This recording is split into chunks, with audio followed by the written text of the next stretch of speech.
Hello and welcome to episode 92 of the Nerds at Large Gaming Podcast. I'm one of your hosts, Darby Hallman. I am Jeff Mayo.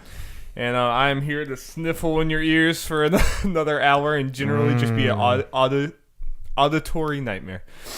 That's someone's fetish, Darby. Oh God, it is. It certainly is. There's like some ASMR, but it's just the worst ASMR on the planet because it's all someone sniffling. Oh, just terrible. We have a lot of cool gaming stuff to talk about today, but first, Is the first one cool? First news cool? Cool was probably not how I would describe it.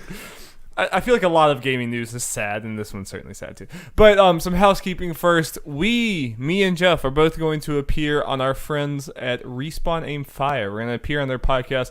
It's probably going up like either the day you're listening to it or the day after, the day before, right around this time.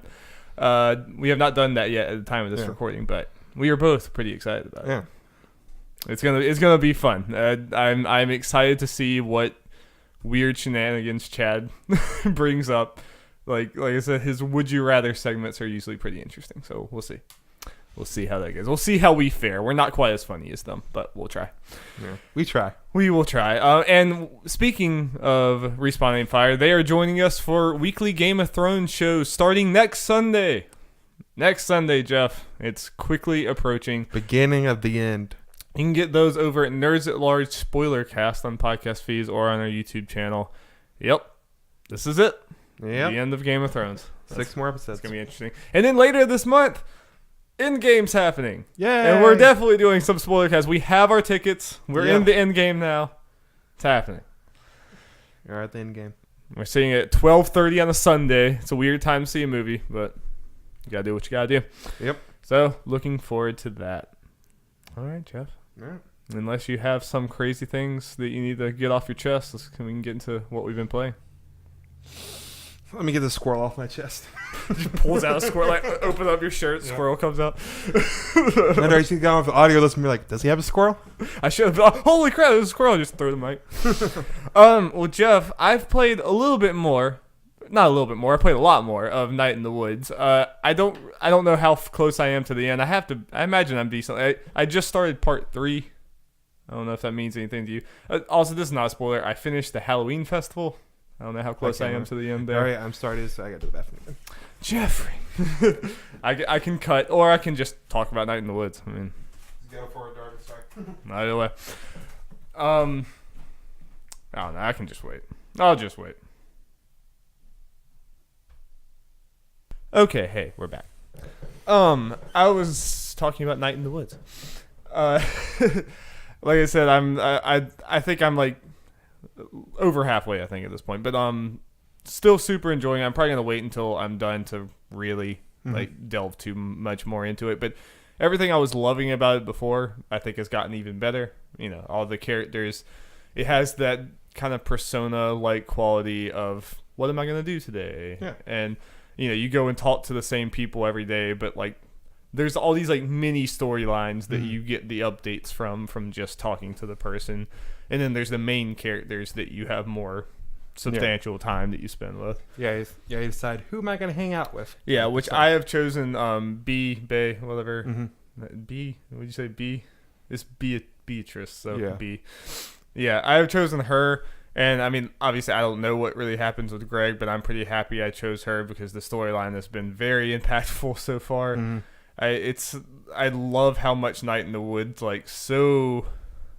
captures so well the just feeling of being in your 20s where you're kind of young enough to where people are like, have fun, do things with your life, but you're also old enough to where people who are like have jobs and have like serious bills they have to pay, and they're like you're at this age where there's like some 20 to 25 year olds that are like way old, like way more mature than other ones, and you're just at different points in your life, and just the complications that arises. And like with B, like you have fun with her sometimes, but then it's like sometimes like her life is she's stressed out, she's working, you're not, and it's just I don't know, that tension is very real and very strong. Like I like that a lot. Who did you choose? I didn't even know. I think it's Greg, yeah. Okay. So that'll be interesting for us to compare that at the end. Like I said, I'll wait till I finish to really go into it. I would be interested enough to potentially go back and play the other one too, because yeah. Or look it up on YouTube. Or look. You don't want to play the whole thing. Yeah. Did you look up the other one on YouTube? I think I did. Yeah. Okay. Afterwards, at least see what they were. Yeah. Been a while since I played this game, Darby. The character development is awesome, though. Yeah. It's super, super cool. It's definitely a very Darby game. And like, I love the writing. Darby? I knew. Yeah. I knew. It was just like, it was one of those, like, I'm going to get to this game eventually. Yeah. It's just, when is it going to be? And it just happened to randomly be now. I just decided to go now. You're just waiting for the Switch version. Pretty much. And then waiting even more. Because it's been on Switch for a while at this point, hasn't it? Yeah. Yeah, I think so. Yeah. So I will talk more about that in a more in-depth thing later. It gives me time to look back to make remind myself of what happened. Yeah, like I'll let you know when I finish it, so then maybe you can get ready for that. We don't have to necessarily do a full spoiler cast, but just like in a podcast we can. At least we can talk about it. I can remind myself of what happened. Yeah. The little things. But there's another very surprise game that I played this game. A little old game that looks like it was made in Microsoft Paint called Baba Is You. Baba is me? Baba is you, Jeff. And me, like, I am not a very big puzzle guy. I think most people who've listened to this podcast for a long time would know that I just get frustrated with even puzzle sections in games a lot of times. It's just not necessarily my thing. Give me the puzzles. Right. So it's like not something that I would buy on my own, but I like to play games with my sister and my brother-in-law. So, and my sister really likes puzzle games. So I was telling her about Baba Is You, and I was like, it's only $15. I would be down to get it and play with you, and it was everything. I was like, mostly you're going to be playing, I'm just going to be there. And she's like, yeah, sure. So I bought it yesterday, and we played it for multiple hours. And Jeff, what a game. I'm like, it's so Do I need to play it, Darby? This is the most into a puzzle game I think I've ever been. Nice. And because the concept is so simple, so I'll explain it for people who don't know. It's hard to explain. It's a lot easier if you just go see. Like, if you go watch a trailer, you'll get it. But it's basically like it's a combination of word puzzles and then actually physical puzzles. So you'll be there and there'll be text that it's like Baba is you. And so you control this little bunny rabbit thing called Baba. Yeah. And then it'll say flag is win. So if you take Baba to the flag, you win. And then it evolves from that, and it'll be like, Baba is you, rock is push. So whenever rock is push, you can push the rock around. But you could also push the rock up into Baba, and now rock is you. And you can put Baba is push. Or you can do things like, there's been times where it was a very elaborate puzzle that had all these like crazy elements, and I'm sitting here staring at it for a long time, and I'm like, wait a minute. I go and put rock is win and then go to the rock. It's like you won. Nice. There are times they like put things on there that don't even matter just because they know that you're going to try to do overthink it. You're going to overthink obviously it. Everything here has to be used. Right. And that is not the case at all. That's great. In this game. Yeah. Like there's a lot of humor in this game just from the puzzles. Like there's no dialogue or anything else or story or anything. It's just funny. And me and Jenny were talking about if anyone like was just hearing us talk from the outside and didn't see us playing the game, they'd be like, wait, no, rock is rock. Rock can't be Baba, okay? Water is hot, all right? We can't touch the water. Water is hot. It's like, it makes you sound like... But what if Baba is water? Baba can't be water. I think the most ridiculous thing we had was like, water is water and hot and float. It's like, nice. Water Floaty is water. hot water? Water is water and hot. Nice. It's one of those, it's so hard to explain. Yeah. But as it builds on itself, it definitely got to points where me and Jenny are just sitting here like staring at it like, oh God, what can we do? Yeah. And there's so many different possibilities of things you can do, and like ways that you have to with certain objects you can push like text and you can push the objects just in certain ways, and it's really clever. It's really well thought out for how simple it is, and that's kind of what makes it great. Is I feel like anyone could look at this game and understand how to operate, how like this is this and this, you can, after playing it for like 3 minutes, you get how it's played, but then what they do with that makes it like super challenging. and there was some that we just could not do, so we moved on and we did a bunch of other ones for an hour, and then we came back to that one and we're like, oh, okay, now we get it. So it's cool. It's really well thought out. Nice. I think you would like it. I think it's a really fun game to play with other people though. Like I love playing it with Jenny. It also helps just two minds. If it was just me, I would probably get stuck so much more often. Was Wolfie involved at all? Nope. He just would walk by every now and then. He's like, what the hell is this? And just keep walking. What the fuck is a Baba? What? No? And we're like, Baba is you. Come on. Come on, Wolfie. He did suggest something a few times, but we're like, no, water is water, Wolfie. Because if water is water, you can't make water anything else. Because water is water, Jeff. You're right. Water is water. How could I be so blind? I don't know. I'm kind of amazed by how much I love this game. Nice. Yeah, I heard other people suggesting it, but again, I'm not a puzzle guy, so I'm like, it's probably not for me. But also, Jenny wasn't just carrying it on her own. I definitely solved some on my own. I was proud like, of you, hey. Not like The Witness where you just... No. And this is a much more fun puzzle game to watch, I think, just because it's easier to just immediately get involved, whereas I think The Witness is a very solo experience, So... Did Jenny need all the bunch of papers and the notepads and the sticky notes and... We didn't get that far in The Witness. I'm sure it would probably get to that point. I think the game is decently long for a puzzle game, and I think it gets crazy. Nice. Yeah. So I highly recommend Baba Is You to everyone. It's a super cool game, and I plan to play it more. I'm probably just going to play it with Jenny, so it'll probably take me a while. But I don't know how long it is. I don't know. I think there's like 100 levels or something like that. Nice. So yeah, and I think we probably did like 20, and we played for several hours. So. Well, maybe another game that's coming out. That's a puzzle game that's coming out soon. That could be fun. Seeing how it is, maybe the Box Boy and Box Girl thing, especially this co-op. Yeah, could be a good one. Yeah, especially co-op. Yeah, that'd be cool. I'm interested in that one. Okay, moving on to a game I have been playing. Talked about it some last week, but I've gotten significantly farther, and that game is Nier Automata. Nier Automata. Automata, whatever Automata. one it is. Tomato. Nier Tomato. Nier Tomato. So yeah. Anyway, I talked about it last week. I think it was 8 hours in when we talked about it.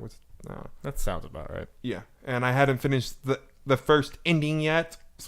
I guess one thing, I'm not going to do spoilers like as far as what happened in the story, but I'm going to be talking kind of generally about the structure of how the game's gone.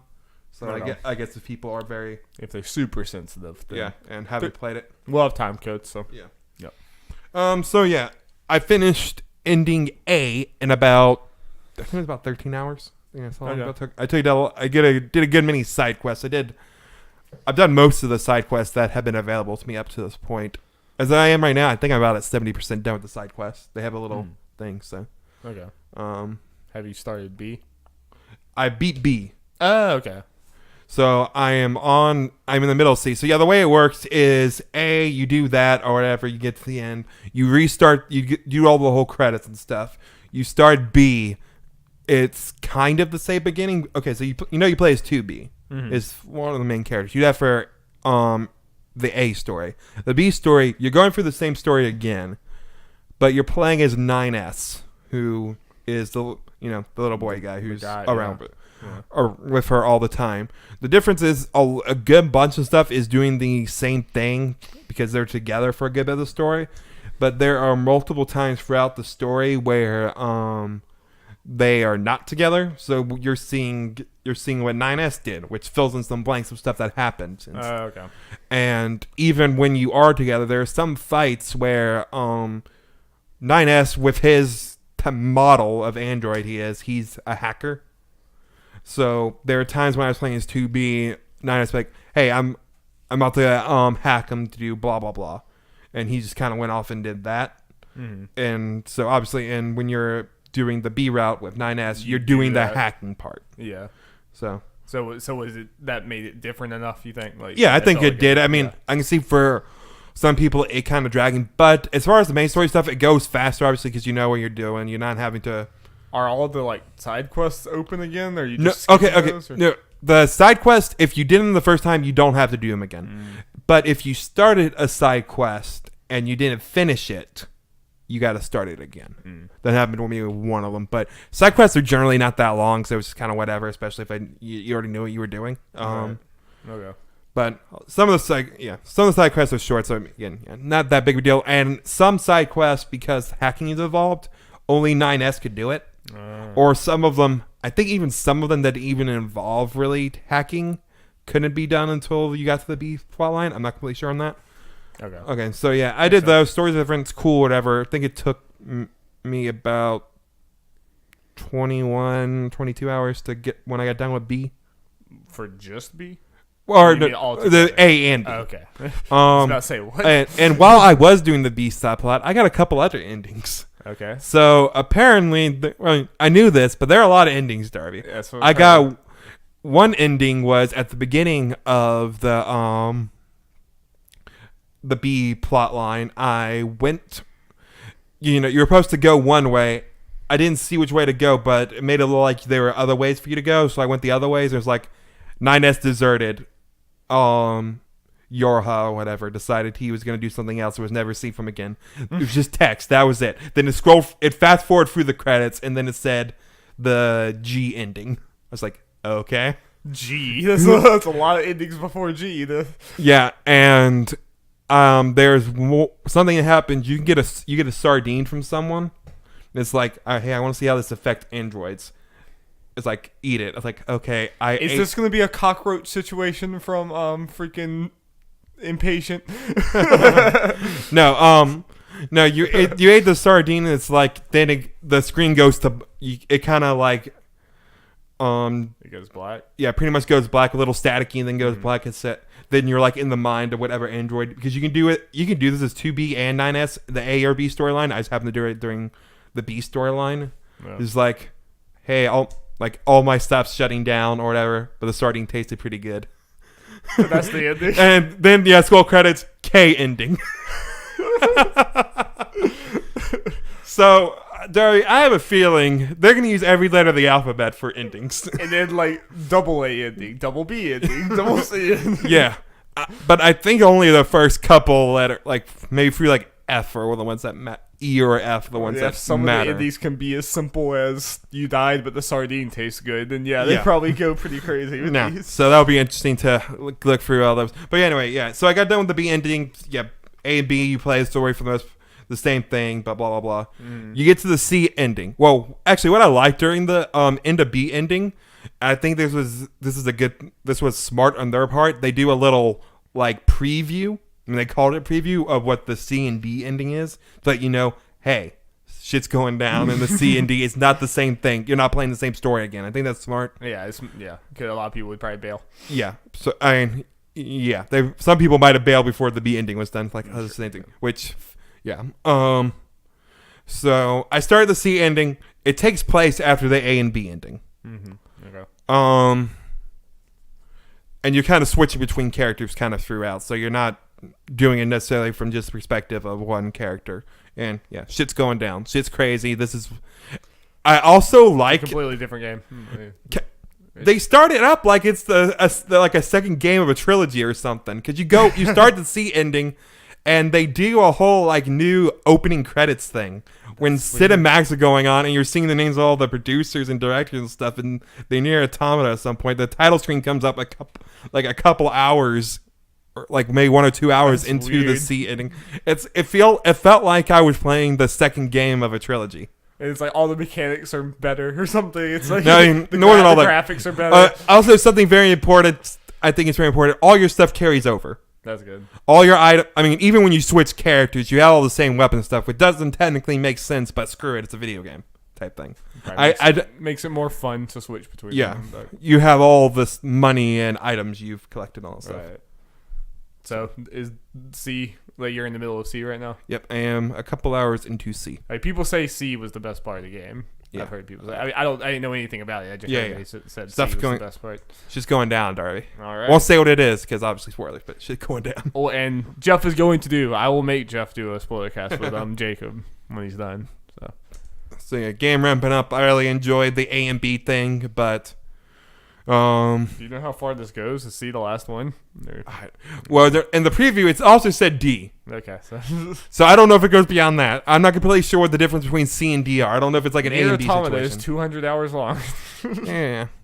I looked at how long to beat, and it said main story 30 hours. I have no idea what exactly counts as main story. Yeah, that's a weird one. I mean, I'm getting close to that. I'm in the middle of C, but to be fair, I've done 70% of the side quests. Right. Yeah. So Yeah. All right. Well, that's cool. Look forward to Jeff's spoiler-filled discussion with Jacob, and you're free to, like, on next week's podcast or something. You can spoil me. I don't care. I'm not going to play it. So go for it. All right. I'm glad that someone's playing that game besides just Jacob. Yeah. Jacob has to hold up a lot of the cool games we play. And Yep. Well, now I'm that just over here playing with animals and like little like cartoon. My parents, both of my parents independently have made the comment like, "Oh, this looks like one of Erica and Clara's shows." Or something. That's my twin nieces, and they're like, "This looks like a preschool show." And then it comes up. May talks about sex and like. Mom was like, "What's that like flashing around her mouth? Is that a magic wand?" I was like, "No, that's a cigarette." She's like, "Wait, what?" I'm like, "Yeah." Nice. Yeah. Then she's even more confused of why you're playing it. Yeah. It is what it is. Okay, moving on, Darby. News time. Jingle. News jingle. Sorry, I was dropped the ball, Jeff. It's okay, Darby. It's okay. Okay, Darby, we're starting with a big one. We are starting with a big There one. was an article by Jason Schreier in regards to Anthem and what the hell happened. It is long as hell. I'm going to read it all right here. This is the rest of the podcast. Strap in, everybody. No. I'm going to read the first little bit because it just kind of gives the idea. Yeah, and definitely everyone should go read it. Yeah, it was like a good stopping point as far as the intro of it, in my opinion. And if you don't have time to read it, they did. Jason does have a like 8.5 minute video on Kotaku where he kind of summarizes it. It obviously doesn't go quite as in depth, but at least go watch that. Yeah. So let's get started. Yeah, Jason Schreier from Kotaku. It wasn't even supposed to be called Anthem. Great way to start. Just days before the annual E3 convention in June of 2017, when the storied studio Bioware would reveal its newest game, the plan had been to go with a different title, Beyond. Beyond. They even print out Beyond t-shirts for the staff. Then, less than a week before the Los Angeles press conference held by Bioware's parent company, Electronic Arts, word came down that securing the rights to the trademark would be too difficult. Beyond was rolled out. The leadership team quickly switched to one of their backup options, Anthem. But whereas Beyond had been indicative of what Bioware hoped the game would be, you go out beyond the walls of your fort and into dangerous wilds around you. Anthem didn't really mean much. Quote, everybody was like, well, that doesn't make any sense. What does this have to do with anything? In quotes, said one person who worked on the game. Just days before the game's announcement, the team at Bioware had a brand new name that nobody really understood. Sure, a major last-minute upheaval might seem strange to an outside observer, but on Anthem, it was common. Very few things went right in the development of Bioware's latest game, an online cooperative shooter that was released, or first teased, in mid-2012, but spent years floundering in pre-production. Many features weren't finalized or implemented until the very final months, and until that E3 demo in June of 2017, less than 2 years before it actually came out. Later, they came up with an explanation for the name. The game's planning was enveloped by something called the Anthem of Creation, a powerful, mysterious force that left environmental cataclysms around the world. That explains so much. It's like, what the hell? This is even... Okay, yeah, that's another giant paragraph, but it pretty much just explains everything that happened regarding Anthem as far as the score and when it was coming out and stuff. The reviews. They were expecting like 70s, and Metacritic ended up with 55. Yeah, and all that kind of stuff. And talking about how Bioware hasn't had a win in a while. Moving on, fans have speculated endlessly as how Anthem went so awry. Was it originally a single-player role-playing game like Bioware's previous titles? Did EA force Bioware to make a Destiny clone? Did they strip out all the good missions to sell later as downloadable content? Is the loot system secretly driven by an elaborate AI system that keeps track of everything you do so it can get you to spend more money on the game? The answer to all those questions is no. And just a little note, we'll certainly bring this stuff up. Bioware released a statement in response to the article minutes after this very, very long thing was published. Right, and Jason's thing was published. Jason on split screen said that like for all these stories, he always contacts the people ahead of time to tell them what the article. They knew it was coming, but they still didn't have time to read it. Yeah, Jason said like it was obvious they were making that statement off of what they assumed the article was about from what Jason told them before. Like they had not they had clearly not read the article. Yeah, no one had time to read that and make a statement, no, especially. That was we'll get to that. Yeah, that was a pre-planned statement just from a phone call Jason made with them, basically. Yeah. And also, Casey Hudson also sent out a statement to the Bioware staff about this article that was obtained by Kotaku. Yeah. So yeah, definitely go read that, and we're just going to kind of be discussing the whole thing in general. I mean, I think we can start right there with just the fact that everything that Jason said in here is stuff that Jason has been reporting on with a lot of studios for a long time. Yeah. And sadly, on Split Screen, Jason talked about how he was getting messages from so many other developers that said, if you just replace Bioware with my developer's name, the same story. It's the exact same thing. For a lot of game companies in general, and especially AAA games like this, the just, poor management, poor practices. And the most troubling part of it is a lot of those people who talked to Jason said that part of the reason why they were talking to him is they were hoping this would light a fire under BioWare's ass and just kind of put this more out in the open than they're able to, because they had to speak to him anonymously. They obviously can't just go shouting things. Yeah. Also important to note, I'm sorry, Darby, if you said it and I kind of forgot. No, he had 19 sources. He talked to 19 different people about this. Yep. All of them are anonymous because they were not allowed to talk about this, clearly. And the biggest bummer to me is that BioWare's reaction to this just kind of. There was a lot of corporate PR speak in there, but they pretty much just tried to throw this under the rug and say oh, this was basically a hit piece on us, and that this is not something they're just attacking us, and not really at all trying to acknowledge real problems that your employees were saying. It's not like this was just conjecture. This wasn't just some opinion piece that Jason wrote from nothing. From the outside, it looks like BioWare not training its employees right. No, this is your employees speaking out on this. So when you throw this under the rug, it's not like you're just throwing some Kotaku article under the rug. You're throwing your own employees' concerns under the rug. Yep.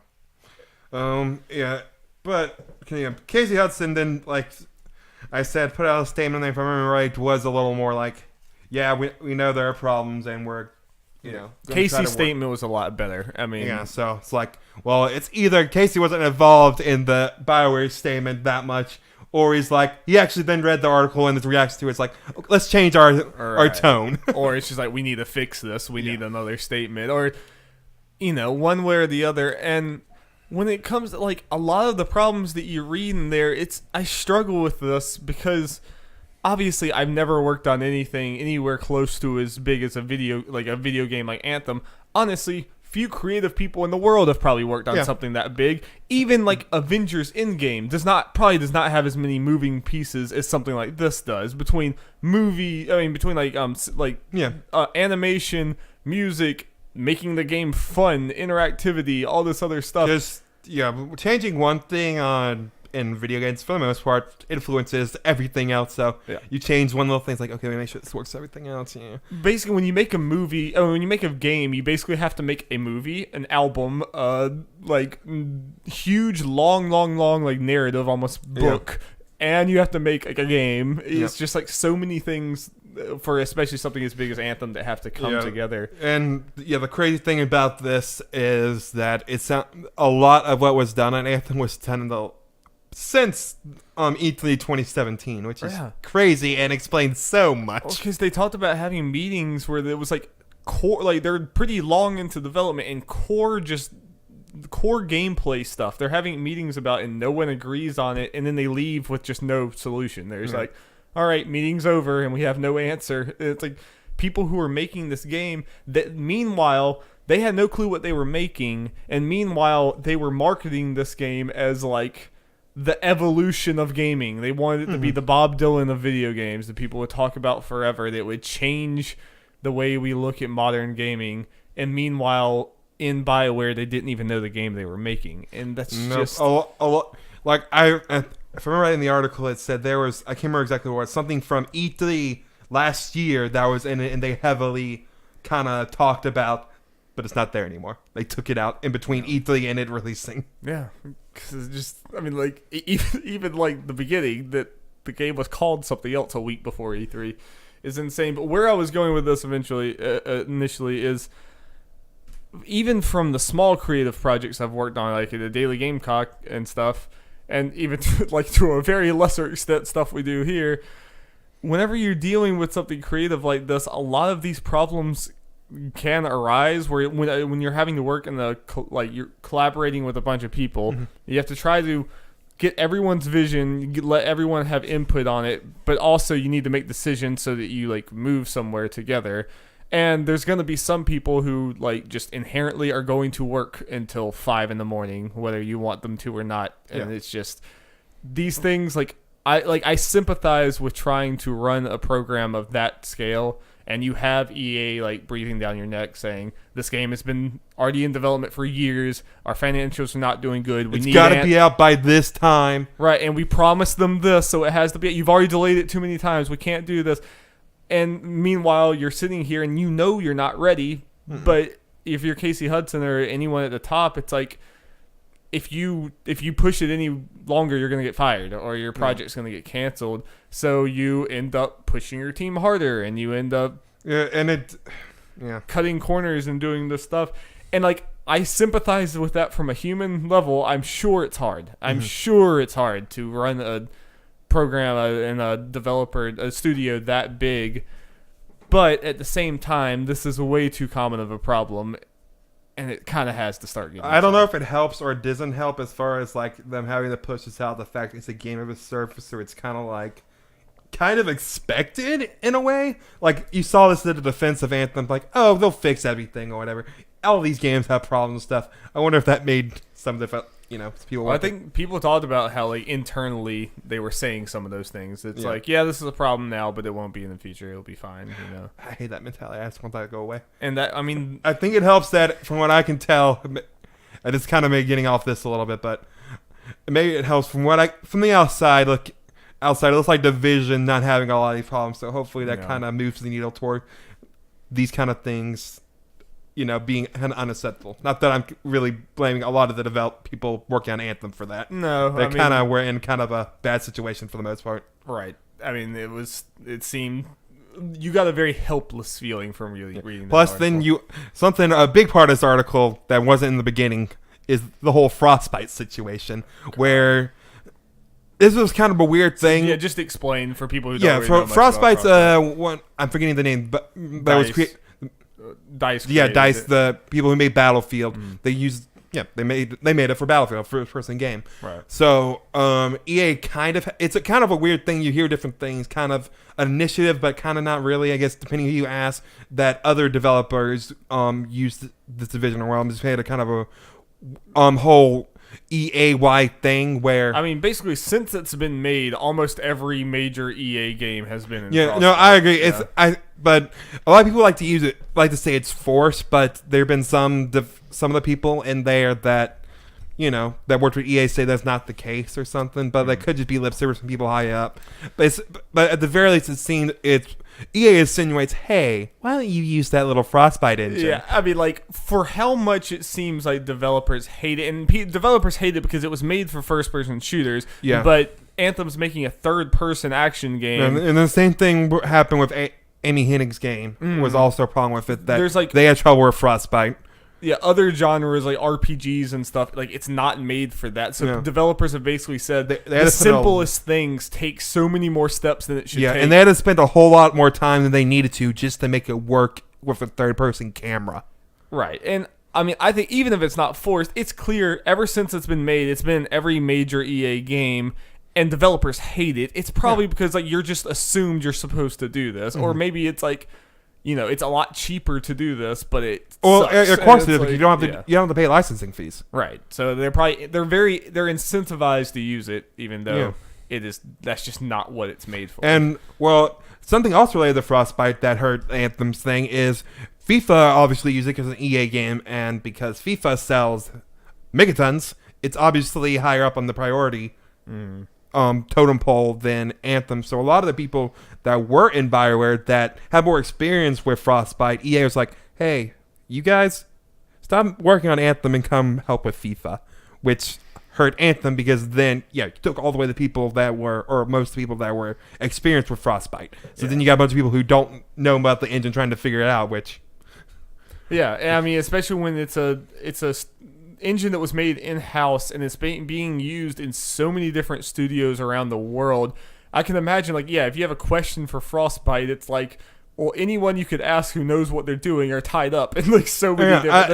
I think the article even said they kind of have like a help center, for lack of a better word. They had it for it, but they were always busy, and like obviously, like I said, like stuff like FIFA was a higher priority. And it's just like that's the last thing Anthem needed was to also have to fight against the engine while they're already behind on this game and already confused about what this game's going to be. I know Anthem had a problem, but reading this article, I give the developers out there kind of props for making it for what it was, despite all of this. Seems like a lot of things were against them. Yeah, and there was also the culture problems that it just seems like a lot of people at Bioware are not happy with each other, and there's different studios that are just resentful towards each other. There's like a culture problem that it seems like, from what a lot of people have said, has kind of existed since the Mass Effect days. It's just back then they were still putting out games that were being praised, so there was no reason to bring it up. But now, well, it even kind of going around where you're saying the whole thing of kind of like a gaming forum time in Thailand where people were talking about Bioware's A, B, and C team. Apparently that was prevalent in BioWare itself. Yeah, that should just be a dumb thing that people say on NeoGAF at the time and Resetera now. Yeah. That's like, most people should kind of go like, come on, man. That's troubling if that's how people view it inside the company. Yeah. And I mean, it's hard to keep these things from happening in a company that big, just because I don't know, But you have to put in a crazy amount of effort to keep your people supported and your people happy. I am very curious. We should, because the end of the fiscal year / fiscal quarter ended last week. So in the next couple weeks / month or so, we should be getting everyone's fiscal stuff. Yeah. It's always a exciting time for a lot of reasons, but I'm very interested to see how Anthem did, because they're obviously going to probably be talking about the sales, unless it did poorly. I mean, it obviously it was number 1 in February, but it didn't have the biggest competition. I'm just super interested to see BioWare going forward, because Mass Effect I am curious too. Mass Effect Andromeda being a flop was one thing. It was kind of made by a secondary studio, and it was, like, even at the time that Andromeda was coming out, we all knew like Anthem was the thing. Anthem was BioWare's baby now. Well, and even then, like, Dragon Quest Age Inquisition did well, especially at the time, but now most people look back and was like, yeah, that also wasn't that great. I didn't like it. Yeah. I feel like a lot more people are saying that. Yeah, I've seen that too. And they even mentioned in this article that some of them said it was kind of a bad thing for the studio that Dragon Age Inquisition did so well. There was as far as winning Game of the Year, saying that they wished that they were hoping Dragon Age Inquisition, the game that they made, failed, so things would change. That's just depressing. Yep. And the fact that it makes it even more depressing when, like you said, Jason said everyone else was saying like, "Yep, same thing here, same thing in our developer, same thing over here." Naughty Dog is known for horrible, horrible, horrible crunch. Yep. There's lots of it. Yeah. Yep. Oh yeah, Naughty Dog. If let's say Last of Us does come this year, we'll probably hear about that kind of stuff leading up to it. Yeah. Whenever it comes out. And I think part of this is just because video games are unprecedented. Like I said, and this is kind of me speaking out my ass, but I feel like even the biggest movies, again, do not have as many moving parts or as many just expectations as games do. I mean, with the gaming, like E3, you're expected to have something there every year. You're expected to hit these things, and it's just so like I said, there's so many different like fields of art that go into making a game. And generally speaking, there's also me talking last. I feel like movies don't take as long to make. No. And let's make this clear: we're not saying movies are easy to make. Obviously not. But I'm just saying, like, I think this is part of the reason you don't hear this stuff as much on movies versus games, and because when you get to the level of Anthem with something that big, with that many people working on it, I just don't think like we don't have other. Outside of other games, there's not much other art that has that much man hours put into it, and that much that's that complicated.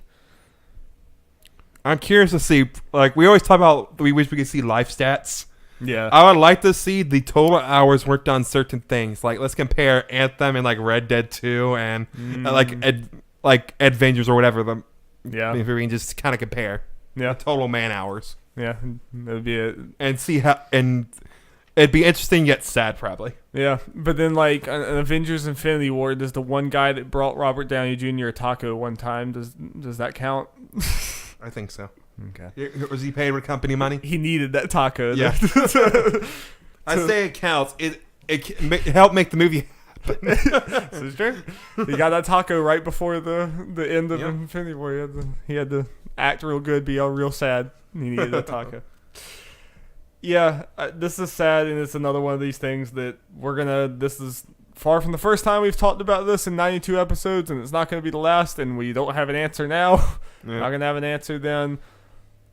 Other than, there are steps that we need to take, but I don't know. No. It's sad. Yep. Let's move on. It is sad. Now, we're going to go to a Jason Schreier article that is not all sad. Yay. I thought Jason only wrote sad things. No. We just really only talk about the sad. No, there's sometimes he brings up stuff that, like this, which are... Does. Yeah, no, it's sad. Okay, yeah, this comes from Jason Schreier from Kotaku.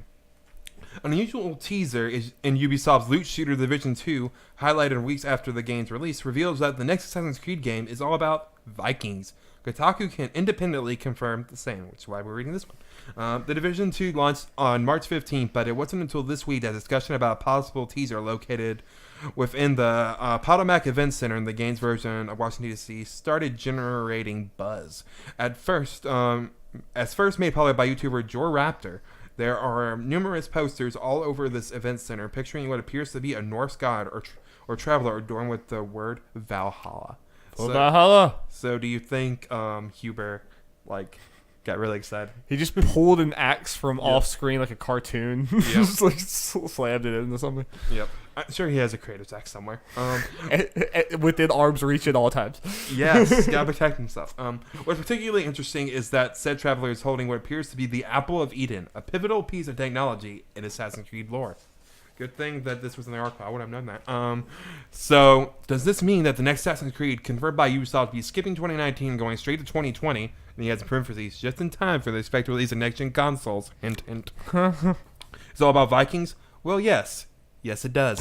A few months before this teaser emerged, Kotaku learned from two independent sources familiar with the game that 2020's Assassin's Creed, codenamed Kingdom, does indeed star Vikings. We don't know much else about the game, but after the phenomenal Assassin's Creed Odyssey, we're stoked to see what's coming. Ubisoft declined to comment. Yeah, it's just Norse mythology is just in. Yeah. In now. It's just the thing. It's the hot shit. Yeah. I know people are kind of upset about this because they just really want them to go to Japan or, Yeah. No, I think this is a cool setting. No, it is a cool setting. This is definitely a cool setting. I mean, it's one of those. I'm not going to play it because I'm just not into Assassin's Creed. But this it kind of feels like this fits more thematically, at least with the current line of games. Yeah, from ancient Egypt, Rome, Greece, whatever, where they just were going straight. Yeah, this feels like similar time period type thing, just different setting. Yeah, I think it works. I think it works as far as the quote unquote trilogy or something. And as we've seen from Thor, from God of War, and I mean mostly those two, there's people like Norse mythology. There's some cool stuff they could do here. You could pretty much just copy and paste over their ship combat thing, and now it's just Viking ship combat now. And from what I've heard, as someone who doesn't play the game, they've gone more into the mythology stuff as far as you fighting mythological creatures. Deep well there with Norse mythology. Yeah, that's what I'm kind of getting at. So since they seem to be more interested in going into that direction as far as at least including that stuff from these places, this is a good time for Norse mythology. At least, sadly. I mean, sadly, me, myself included, if we went to Japan, I would not be nearly as familiar with Japanese mythology and stuff, or just, any old stuff from that than I am with Norse mythology, mostly because of Marvel movies. Yeah. Because we're just garbage human beings, but that's how it goes.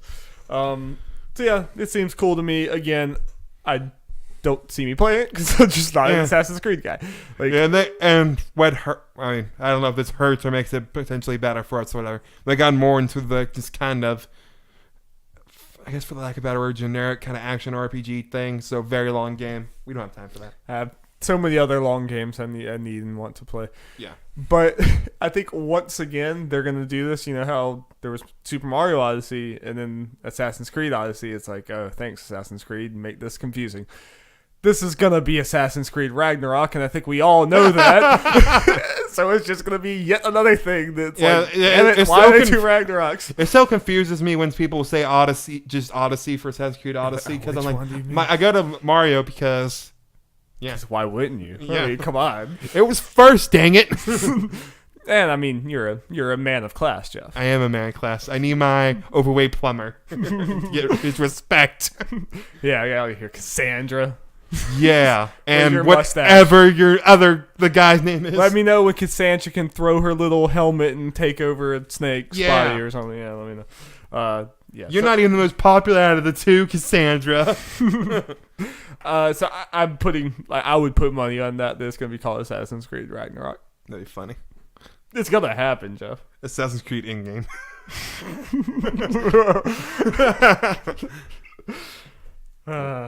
Okay, Darby. Assassin's Creed Budokai Tenkaichi. 3. Ninja Storm. Where did 3 come from? We don't know. It's the third one of this trilogy. You're going to buy it anyway. Okay, Darby. This is kind of a follow-up to our biggest story from last week. This comes from Adam Bankhurst from IGN. Borderlands 3 will officially release on PlayStation 4, Xbox One, and PC on the Epic Games Store on September 13, 2019. And 4 different versions of the game have been revealed, including the $250 Diamond Loot Chest Collector's Edition. That's a mouthful. Announced by Gearbox Software and 2K, the latest entry in the Borderlands franchise also received a brand new trailer that shows off and names the 4 new Vault Hunters. These new Vault Hunters will be facing off against the Calypso twins, who are uniting the bandit clans and claiming the galaxy's ultimate power. They're gonna get the Infinity Stones. It is a little weird that this wasn't shown at the reveal of the last, like when the other game was revealed. But that event was such a dumpster fire that maybe. Darby, I have a kind of a theory about that, and it's kind of the pessimistic theory, but I think I might be right. Okay, so. As I said, reading off the console names.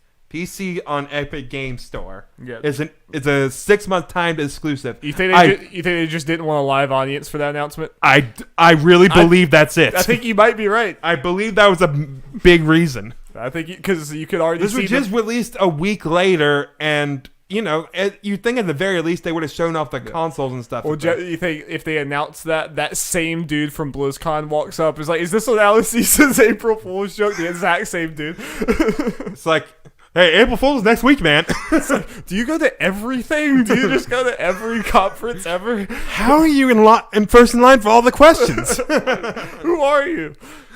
So yeah, first off, that date. Very good date for this game. Super good date. Like, super that's good. going to. Super good date. Obviously, we don't know. I think this is really the only big game we know for September right now. Yeah. But I can't. We'll get some of the E3, obviously, but I can't imagine anything really be bigger than this game. I can't either. Like the games that would hurt this game as far as when it came out would be a couple months later, Call of Duty and stuff. Yeah. But this coming out in September is perfect. At least from as far as we can see right now, this seems solid, like golden time for them to be coming out. Most definitely. I definitely want to talk about like just generally. I think we haven't covered this every time there was a game that was announced for Epic Game Store. Yeah, but I think it's time to kind of just talk about it again now. It's wild how fast this is happening. Like we talked about whenever Epic Game Store started, and there was it's got a couple little indie games. Yeah, the first few, and even Supergiant was like, oh, that's a big deal. Now in hindsight, it's like Supergiant is one of the smallest ones that are exclusive to the Epic Game Store now. It's like it's happened so fast where Ubisoft's doing it now. Take-Two's doing Borderlands. it. Yeah, Borderlands. I mean, like it's very big games are doing this. Yep. It's just. And this clearly happened faster than Epic Game Store was ready to handle it because, like we've seen 1,000 times, it's just missing so many of the key features that Steam has. Mm-hmm.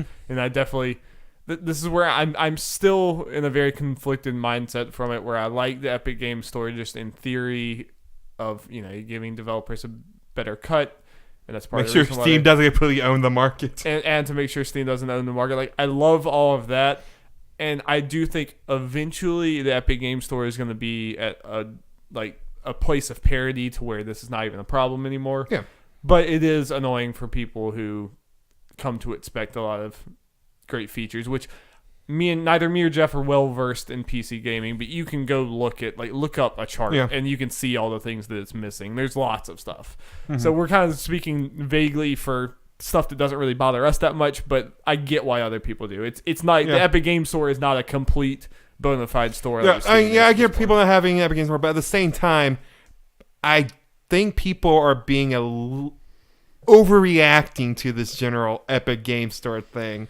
Like, this is different. Like, people, I feel like people are reacting to this more harshly than if a game was made exclusive on a console, like a console exclusive. Yeah, I mean, that's what I've been saying from the beginning. This costs you no extra money. That's what I'm getting. But the reason I'm kind of bringing this up now mainly is we're seeing it more and more, like with the Borderlands thing and that kind of stuff. Like you said, yes, I get it. The Epic Game Store doesn't have all the features of it and all that kind of stuff. I get it. I understand wanting it to be better, and it should be better. It will get better, and they probably should have had more of this stuff by now. I will say that, but this is not the end of the world. This is not destroying gaming. I've seen people say this is God, yeah.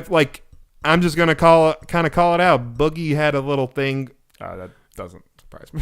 Yeah, he had a little thumbnail thing. I didn't watch the video, obviously. I just saw someone retweet it and making fun of it. We had a thumbnail of the Borderlands. I guess one thing with the guy doing his thing to head, and then Boogie side by side doing it.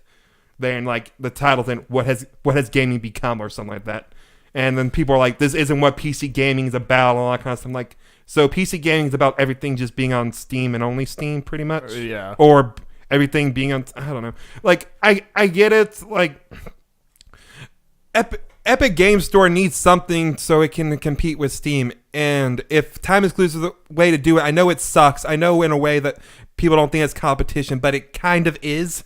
I mean, that's the way they have to at least start out competing. Yeah. But we said, like, it's not pretty, I understand, but I mean, make no mistake, this is the only way this was happening. This was the only way that they could compete, because even if they did have these features and let's say everything was on both stores, the people wouldn't go to Epic Game Store. No. I get it. Like, I get people can be upset about different things, but if Epic Game Store wants to do it, make this work, yeah, they're gonna have to do this. It sucks, but the difference is here compared to console exclusives and everything. Like you said, you don't have to pay extra money for this. You just got to download. That's especially you and me coming from. We're way more experts in console, and we have way more experience in the console market. Yeah, when a studio I love gets balled up by Microsoft, it kind of sucks, because it's like, if I want that, I have to buy a whole new machine. Yeah, but even that's different, because then at least Yeah, that's different from at least Microsoft funding and stuff, at least. But I'm saying I'm saying just from a consumer's perspective, not even like caring or thinking about the businesses involved. I still have the whole thing of Rise of Tomb Raider is the worst example of any of this as far as kind of skeeviness. Yeah, I mean, I had to wait a year for that. They didn't even say it was coming.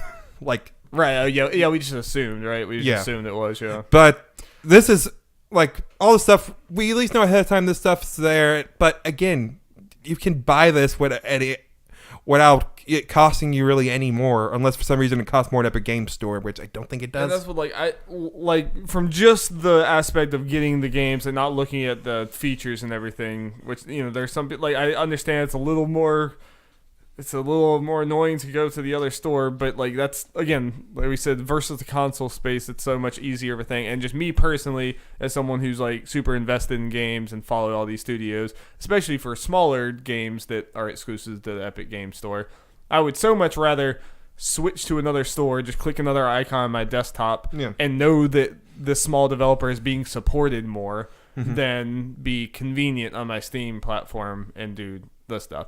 Obviously, like I said, there are features that are like very important, but they're gonna get there eventually. They should be there now, but they're gonna get there eventually. Again, and I think overall, in the end of everything, the Epic Game Store is gonna do more good for gaming than bad. Mm-hmm.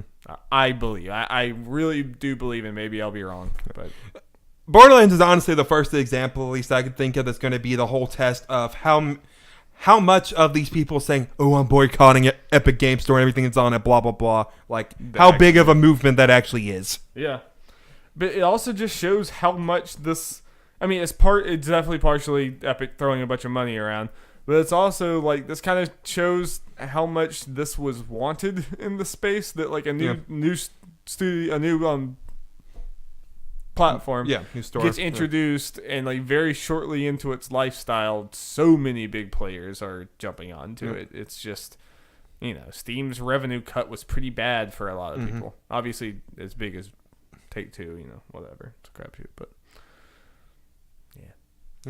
yeah. I think me and you generally agree that overall this will be a much better thing. But like, I do want to get other people's. Like, I know Jacob was a lot more. Like, Jacob knows more specifically about some of the specifics about this, and I want to reiterate again that neither me and Jeff are experts in this. So I definitely am interested in hearing other people. But I overall think it's a good thing. And I'm just either way, it's crazy how fast it's moving. Yeah. Yeah. Red Dead for PC exclusive too. I mean, this is Take-Two, but I think Red Dead might be a little too big to be exclusive to any one thing. But who knows? Yeah. I mean, not Red Dead, though. Borderlands is pretty big. I didn't realize how much that franchise has sold. Like Borderlands, it's like 30 million. Borderlands was the shit when it came out. Like everyone had Borderlands. Yep. Okay, Darby, we're moving on to something weird. I haven't actually read this. I just see the headline. This comes from Adam Bankhurst from IGN. Super Mario Odyssey and The Legend of Zelda Breath of the Wild will both be getting free updates that will at least have you played with Nintendo Labo VR, Darby. Skeptical. Announced by Nintendo, these software updates will arrive on April 25th, just a couple weeks after launch of Nintendo Labo VR kit on April 12th. Gotta get it, Darby. No, just joking.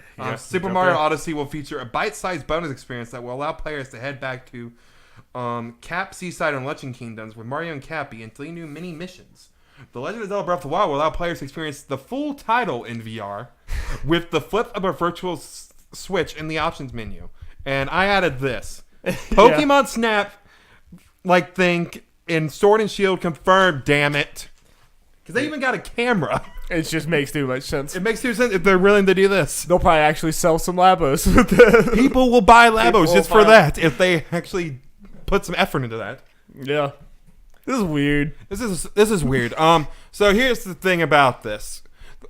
People are, freaking out one way or the other about blah, blah, blah. I've seen some people say, oh, they're now getting Labo VR and stuff for that. I don't think that's the best thing. Like, my opinion of this is, regardless if it's good or not, just the way Labo VR is, it's cool if you are getting Labo VR and you're interested in it anyway. Yeah. But if you're getting it just for this stuff, it's probably not going to be worth it. Because the Labo VR, like the regular starter kit edition, is $40. Yeah. Which, for a VR thing, cheap, whatever, but this is not a bona fide VR. You're just sliding the Switch in and you're putting a weird cardboard chicken butt on your face. Yeah. Now, this is something I'd like to try, but I'm not paying money for this. Obviously. No. I'm not doing that. No way. But my perspective on this is I think this is they have their Labo VR thing, and they want to be able to slap Legend of Zelda Breath of the Wild and Super Mario Odyssey onto the advertisements. Yeah. I think these are going to be very simple experiences. Not Zelda necessarily. I mean, it's the full game. I don't think it's going to play very well. Probably not. We'll see. I think it's still going to be a pretty low. I'm curious to hear impressions.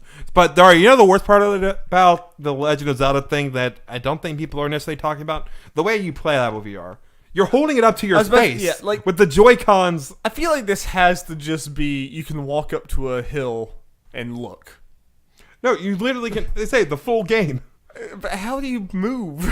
you do the Joy-Cons. It's weird and stupid, but that's the way you do it. Miserable.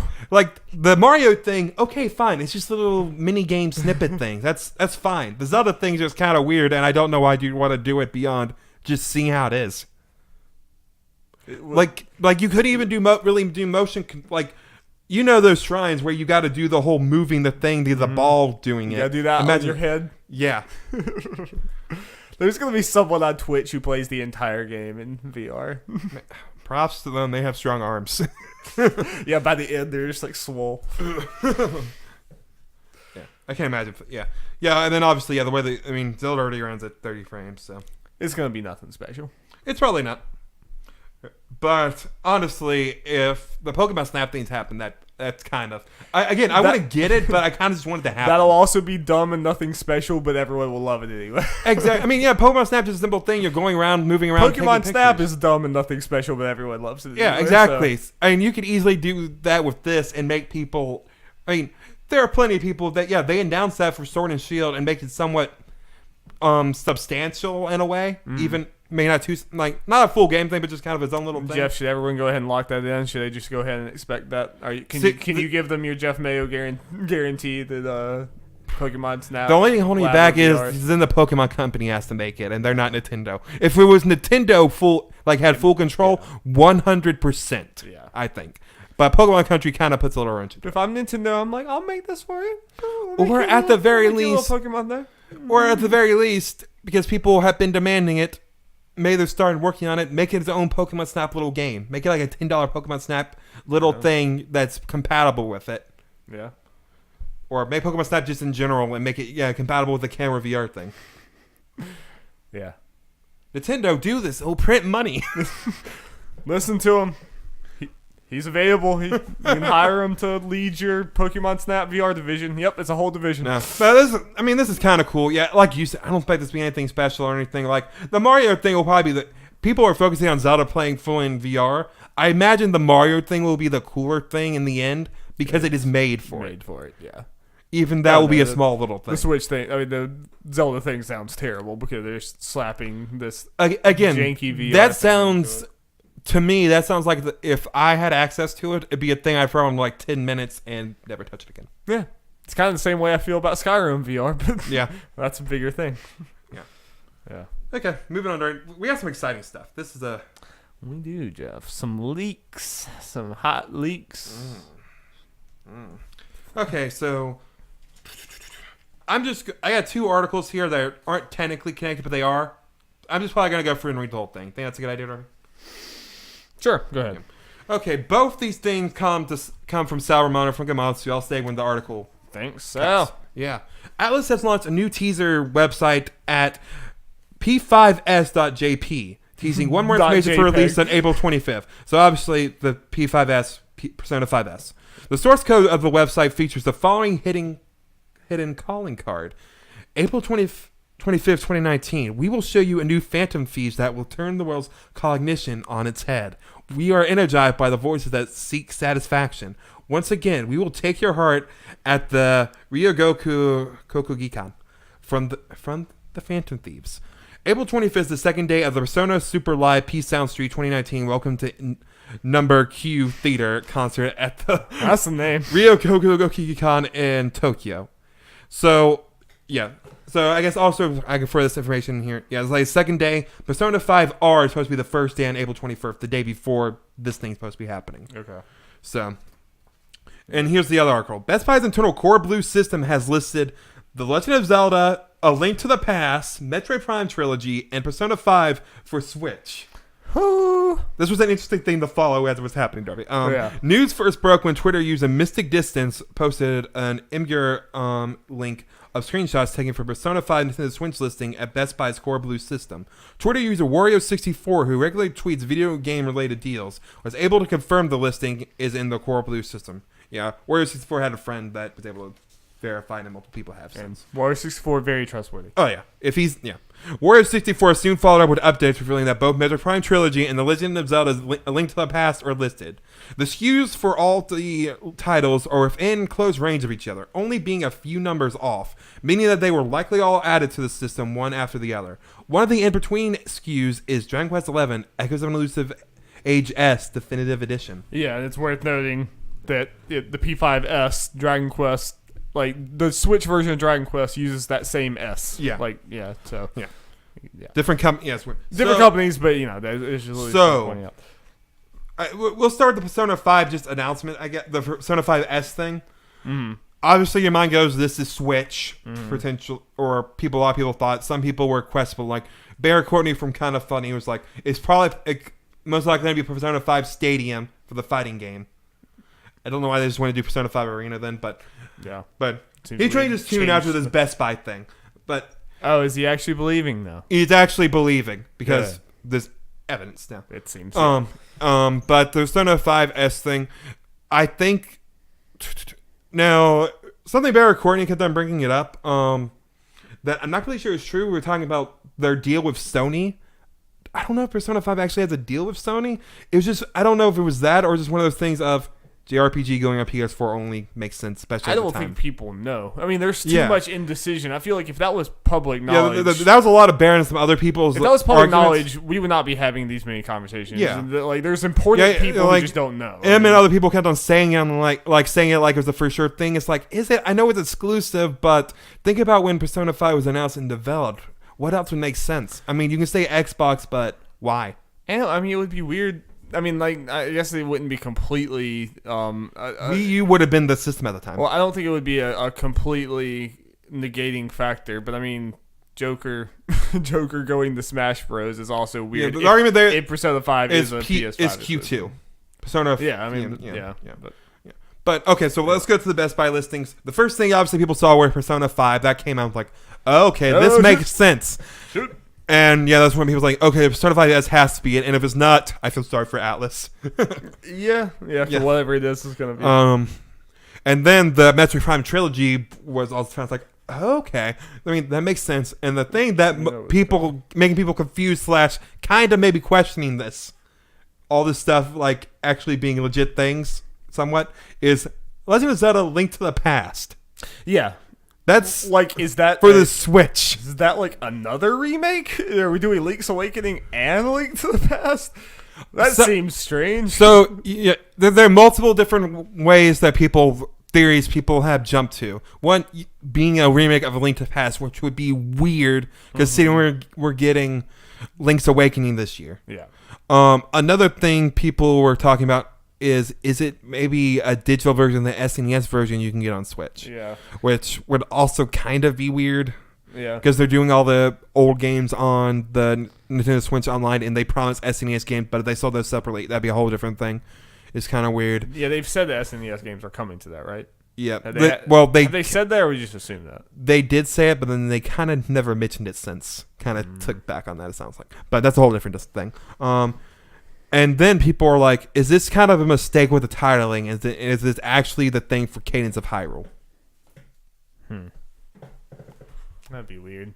Yeah, but these things are weird. That is true. Like, that is the one that throws me in for the biggest loop. For sure. Now, and here's also the thing that I kind of wish I could kind of tell all these people at once this kind of thing. People are like, the Legend of Zelda thing is weird and potentially not true, so the rest of it's not true. No, one not being what it is or maybe not being true doesn't necessarily say the other ones aren't real. Because these were all in the system. Dragon Quest was also in like all these games that are ever on Best Buy that are real have been in the system. Yeah, I mean, unless I'm forgetting one, the only ones of these that are surprising is Persona and Link to the Past.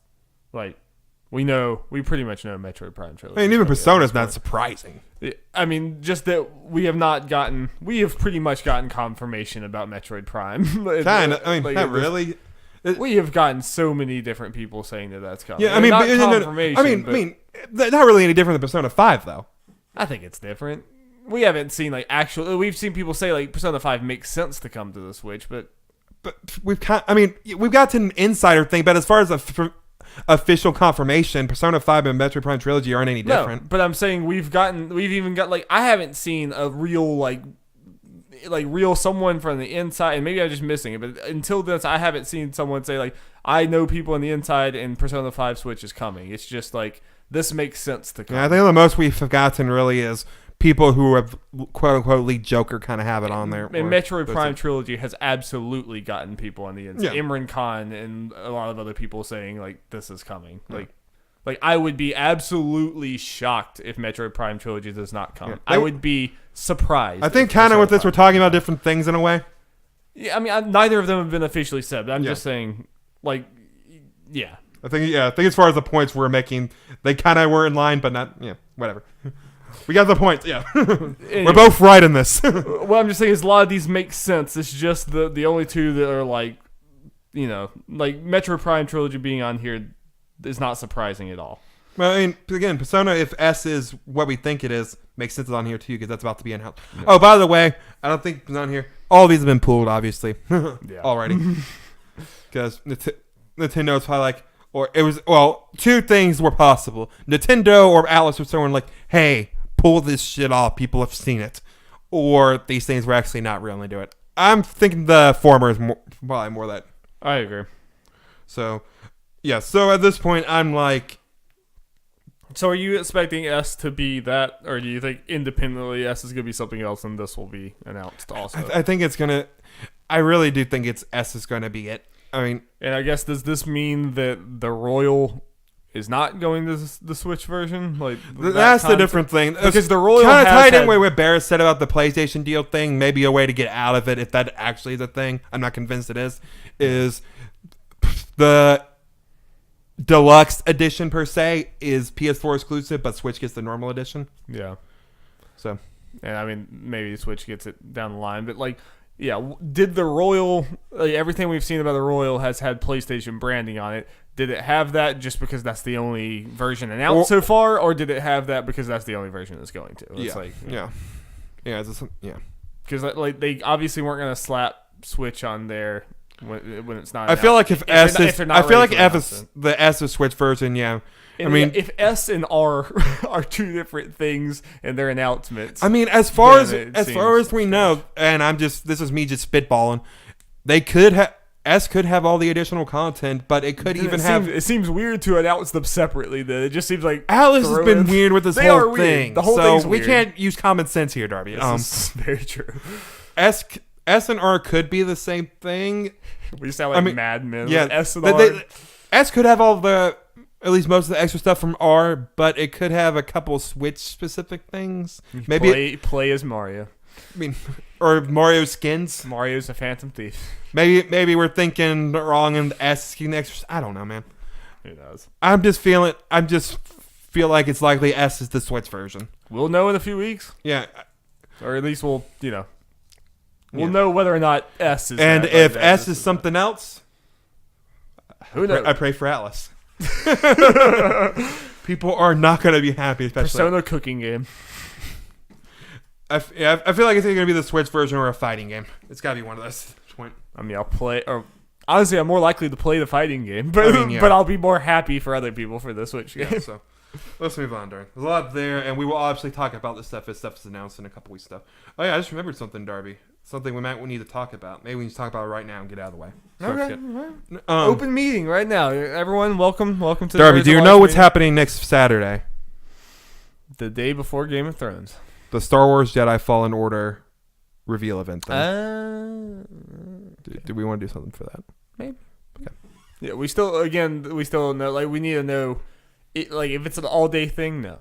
But if we know what time... we'll have to look. I think it's like at least a specific hour that they're going to supposed to be showing it off. If we know that, then yeah, maybe. Yeah. And if we do that, twitch.tv/nerdsatlargegaming is where you can find that live reaction. I think the best thing to do for that, I'll just say it here so I don't forget it later. We do react for that, then we record the podcast right after it with the news. Yeah, that would probably be the wisest course of action. Or at the very least, maybe try to wait to record the podcast until after that happened, at the very least, even if we don't react to it. We're going to have busy weeks ahead because every weekend we're going to have to record the podcast and the Game of Thrones thing. Yep. Okay, next thing. This comes from Matt Pursler from IGN. The only game on our screen you'll see in Cyberpunk 2077 is when you die. No matter how badly you mess up a mission's objectives, there will always be a way to continue playing without having to reload from a checkpoint, provided you don't die. According to CD Projekt Red's quest designer Philip Weber, who recently spoke with German website GameStar, the development team approached mission design with an overarching question. What is the stupidest thing the player could do? With this philosophy in mind, quests have been designed to allow all kinds of player behavior, ensuring that the game never fails players for engaging in unconventional activities. For example, Weber suggests that while protecting an important client, there's nothing stopping you from calling in at a restaurant for a burger. If the client dies while you're getting your fill of food, then the game continues on. Just because you failed the job doesn't mean you failed the game. Which, obviously, that's funny, and this sounds awesome. I mean, it sounds like exactly what we want. Stressful. It's stressful. It sounds like what we want from Cyberpunk 2077 to lean into the role-playing aspect of it, and it's like, yeah, whatever you do, this is your run. This is what's happening in your run. I mean, I just thought of something that I might do. I just might, obviously I'm going to play it like I normally would going through, but we're playing it in the future. I'll play a slob who's incompetent. Just sucks. Yeah, I just suck. And see how that goes. The worst mercenary in the world. Just how that goes for me. Yeah. But this is obviously, like... Go ahead. No, I was saying, or maybe we can do, obviously we'll be playing on our own, but once we're far enough, where it'll happen, we do a let's play. We should, I'll have my file, you have your file, and then we have our streaming file. Yeah, we're just incompetent. Idiot. We role players, so no, go crazy. We need to remember that, Darby. That would be good. That'd be good. Sorry. Go ahead. Yeah, maybe his name should be Philip. I like Philip. We'll bring it. We'll workshop this. We got time. We have time. When CD Projekt Red, I'll obviously give them more of a benefit of a doubt than other developers. And I'll trust what they're telling me more than I do other developers. But I do want to hamper expectations. I feel like there's so many games constantly, even really good games, that oversell stuff like this. Oh yeah, definitely. Or at least they'll say one thing and then the audience takes it and ramps it up to oh, what could this be? Yeah, that's usually how it goes. Yeah, that is usually how it goes. And I could totally see this getting to the point. They say this and this is cool, but in reality, it might be a lot more simple than you think. It's just you don't get a game over, but you basically failed that mission, and there's really just two paths. There's either you beat the mission or you don't beat the mission. And whether you went and got a burger or you almost killed him but failed, you get the same ending. I could see that happening a lot. They say the burger thing 'cause it's funny, but it actually no one's gonna be like, you're the burger guy. So I would hamper expectations a little bit, but also I would say this is CD Projekt Red, and it seems like they're going insanely ambitious for this game. Man, Cyberpunk. Cyberpunk is probably my most anticipated game, or at least up there. Yep. There we go. More E3. I mean, it probably should be Final Fantasy VII Remake is up there because I'm a garbage human being, but Cyberpunk 2077 is the more exciting game. Darby. Okay, question real quick. I'm going to put you on the spot right now. They come up the same day. What do you play first? Don't do that to me. Even though they're probably both coming out in 2077. Yeah. I don't know. Okay, fair enough. I don't know. Maybe a little of both. Okay. I know what I'll be playing first. Probably a little of both. I'll probably play, yeah. Okay. Yeah. Okay, Darby. Moving on. Let's get some John Ryan from IGN. Microsoft may be offering a unified package for Xbox users subscribing to both Xbox Live Gold and Xbox Game Pass. Initially unveiled by Twitter user and known Xbox leaker H0X0Z. Hotsod? And first reported by The Verge. The package reported to cost $14.99 US per month and assumedly contains all the services included in both subscriptions, including access to online multiplayer, free and discounted monthly games, and access to Xbox exclusives and any other games, including the Game Pass catalog. Each service currently costs $9.99 per month on a month-to-month subscription, meaning that this new option would save players roughly $5 per month, though it is possible that, if confirmed, the service may feature lower rates for annual or semi-annual subscriptions. IGN reached out to Microsoft for comment, and we were told, we do not comment on rumors or speculation. Even so, it wouldn't be a surprise to see the services combined, as it's likely we may see a diskless Xbox One available within the next few months. This makes a lot of sense. Yeah, it's honestly kind of surprising that it hasn't happened yet. There hasn't been any. I think now is the perfect time leading up and getting the idea and get people used to it. Potentially gets people on board for going into the next Xbox, especially with it John said, with the diskless one apparently coming this year. I honestly wouldn't be surprised if they end up just combining the two services anyway, or I don't know. They probably want someone to be able to buy. They want people to be able to play online without doing the subscription. But it is I definitely understand. I think giving the option for both is good. But if you want to give someone a discount for people who do both, they at least need to make it very simple to combine them, because I could totally see from a casual perspective, like, some mom buying this for a kid. They're like, Xbox Game Pass, Xbox Game with Gold. What's the difference? Like, or Xbox Live. Gold Live, yeah. It's just like two different things, and if you're not familiar with this, you're like, it just gets confusing. So the more that they can simplify that and be like, here, buy this package, that's easier. So. I think the price is good, at least as far as the per month one, $15. You're saving $5 if you do it per month. But the way it works out, though, I think with this price, I think it costs about the same as if you got them both yearly or whatever. I can't remember how that costs. I don't know. So if you buy it yearly, doing this wouldn't make sense financially, if I remember doing the math earlier, right? Or hearing right? It's at least the same. So if you're doing it, this is smart if you do it monthly. And like they said, even though this is a thing and we don't hear about the discounted yearly price, they probably still do that anyway. Yeah. But doing it monthly, you spend so much more money anyway. Yeah. I mean, this is a good deal for all you get. And honestly, if I was to get Xbox and they had this deal, I just get this, and that's all I would need from an Xbox. Yeah, I think it's smart to make it one purchase. Again, it's kind of surprising it hasn't happened. Yeah, because they got stuff like PUBG on Game Pass I can't play because I don't have Live in. I have no reason to get that right now. No, I don't. Not until you're playing it more or something. Yeah, or you guys at least could play it with me. Yeah. I mean, I could see that down the line when there's more PC. Like, if I can play, like, I'm never gonna get an Xbox probably, but if I can play with you on PC and certain things. Last news story, Darby. Kind of maybe a dual thing. I didn't put it on here, but we can maybe discuss it if you want to. In an interview with Game Informer, Ed Boon said Mortal Kombat X had sold nearly 11 million copies. This makes it the best-selling game in the franchise. For comparison, Mortal Kombat 9 sold around 5 million as of 2015. So 11 million compared to 5 million about the same time frame. Yeah, which is wild. I mean, especially for how big 9 was, but 9 was kind of the revival. It kind of makes sense that X was, that's when bigger. It goes crazy. And it's just a damn good game. It is a damn good game. So 11 is going to be huge. Jeff, I am so excited. I was always excited for Mortal Kombat 11, but after the beta, I literally think about it every day. I'm like, I want to play this game so bad. Well, speaking of that, Darby, we discussed the roster already, so we haven't really been talking about when they announced the characters, but they announced and showed off 2 new things this week that might be interesting to talk about. They announced and showed trailers for, should I ask if you watched these, the final 2 new characters. I saw a clip of one, but I don't think I saw the whole thing. And the Collector. Yeah, I haven't seen the Collector. Came out yesterday. Okay.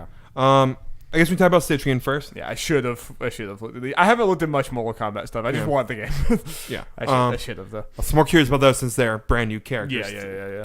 Like, this is 2 out of 3 like new characters we're getting. So are both of these in the game, or are they DLC? They are in the game. They're both in the game. Yeah, the only ones are Shang Tsung and Shao Kahn technically. So far, yeah. Yeah. So these are brand new characters. Citrian is the mother or sister of Shinnok, I believe. She is an elder goddess. Yeah, I saw. And is Kronika's daughter. So Shinnok and Citrian are Kronika's, who's apparently the main bad guy's daughter or children. And Citrian looks like an Injustice character. Okay, I'm pulling it up. You can keep talking. I'm just gonna kind of. Yeah. So she looks crazy. She's like if she was an avatar from Avatar: The Last Airbender. She needs to control all the elements. She kind of looks like Ivy. Yeah. And so also the customization. She does look very superhero-esque. Oh yeah, she's the most Injustice-as looking character, which makes me happy, just from a standpoint of variety and all that stuff. And like her taking what whole Earth thing. Yeah. They're taking from what they learned from Injustice, as far as using superpowers. And applying it pretty much to one character. Yeah, I like that she doesn't look like a Mortal Kombat character. Like you said, she looks... Yeah, some people are kind of upset. Like, it's like an Injustice character. Lame. Like, that's exciting. Cause let them have fun. Yeah. I mean, then it just separates her from the rest of the roster, which is also awesome. And Mortal Kombat 11, the whole theme of it just seems to be NetherRealm just having fun at this point. Just not caring, making what they want to make. So some people are having Black Adam flashbacks.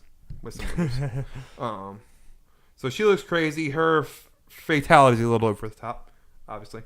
There's not even any blood in her X-ray. It's crazy. Okay. Anyway. Yeah. So she looks crazy. Nice. Yeah. Her thing's brutal. Man, the Collector's fatal blow or whatever like it looks like it should be a fatality because it literally stabs someone in the head. Through the decapitates them in their heads just back. I mean, he literally like goes behind and stabs them in the head and then slits their throat. Oh my god, this is Injustice. Yeah. Holy crap. Screw it, man. Let's have fun with it. This is just almost like Injustice with blood, yeah. And that is the one character in this game. It's like, none of these characters should beat her. No. But also Stryker could beat some people, so. Yeah. So it's all BS. So yeah, the collector is very interesting. He's the most Mortal Kombat monster-ass looking one. He's the most Mortal Kombat looking character out of all the 3 new ones. So it's the opposite. Yeah. So he has 6 arms. I see that. He has 2 of them are kind of small and hold a backpack on his back. Okay. And 2 of his arms that are on the top are always folded back for the most part because they're grabbing stuff out of his bag. He uses items that he grabs that is collected to use. That's cool. So it makes him look like we're watching the trailer now. He's getting like daggers or knives out. He's pulling the stuff out of his bag to use as so items. there's probably potentially different stances or something. You can be like, I'm using the knife. Yeah, his variants his variants are just going to be him pulling different items out of his bag. Yeah, so he's probably a very technical, tricky character. Yeah, he's cool. A bunch of little crazy stuff. Like he's very interesting. I like the 3 characters. There are very few new characters in this game, but they're all different. At least have their own little gimmicks. Yeah, Garrus, and then has a standard time thing. Citrian is a god, just can do anything, and Collector just more than it's seen. I mean, there are other characters that use a bunch of items and stuff, but this one even more so. Citrian gets introduced into the Injustice comic. And it's one of those things. Citrian would make sense as like a guest character for Injustice, but odds are she won't be that popular in the end. Yeah, it's gonna be Scorpion, and it's just... I mean, luckily they don't like to do repeats for that stuff. So, yeah. Right in Sub-Zero and Scorpion are out. We'll see. Johnny Cage, darn it. I want Johnny Cage. Johnny Cage fighting Batman, and I could just see him making fun of how serious Batman. I still technically would not like it because I mean I want them to DC characters and stuff in there, but. Yeah. That would at least make me a little more okay. Yeah, if it's gonna be, that would be a fun one. Yeah, I like the knives. That's cool. No. Yeah, he shouldn't have a head anymore. Yeah, and this fatality reminds me of Melina, big time. Be gone. Like I was just kind of doing a live reaction to her. Yeah, maybe I'll put it. I can throw it up on the screen. Should have done my homework before. I'm sorry, guys.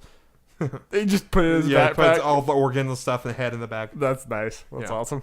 Man, I'm so excited for this game. Yeah, so that's gonna be cool. Characters cool. And all of them seem to have. They were introduced to have an obvious thing in the story. I mean, you were in here with the collector, and he's like works for Shao Kahn. And I was gonna say, me and you, and I don't care. We can do it on mine if you want to experience on your own before or after. But we should consider maybe like doing a playthrough of the Mortal Kombat story. I mean, if we're doing that, I don't mind that just being our If you're okay with this being our first time for both of us. Yeah, no, that's perfectly fine with me. Like I said, and I mean, we can do it. I don't care which profile we can do. Like, if you want to do it on your own, like I don't care that much about the story. Like, but if I play it with you, it could be a fun. Now the only thing is, what will suck is you unlock a character out of it. You probably will, or that's at least how it worked with X. But I don't know. So that will kind of suck, is then one of us will have to do it again. We'll just figure that out. Well, yeah. If we do it on yours, I'll just probably throw up on easy and go for it to get the character. But I think that would be a fun thing. Yeah, we should do that. And yeah, it would be cool if it's our first time. We could just be like, the fun stuff happening. And I doubt it would be that long. They're usually not. They're just a few hours. So that's it. Yeah. Okay. Yeah, so that's the end, Darby. You want to get to our main topic? Yeah, we'll just do this real quick because we're actually late. We actually filled up more time than I thought we would. We had a lot of deep topics, heavy topics. We're getting better about doing that. Yeah. So I need to get less stories, which is nice. Okay. All right then. Jeffrey, we have a lot of games we're looking forward to coming up these days.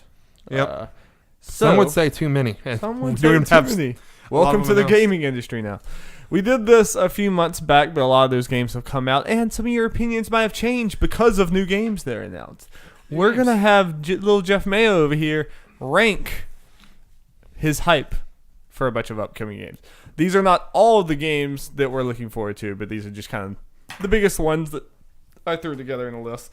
So I have them here. I will read them off and set them in front of Jeff and let him start deliberating. First, we have, speak of the devil, Mortal Kombat 11. It's probably not going to be high enough. Mario Maker 2.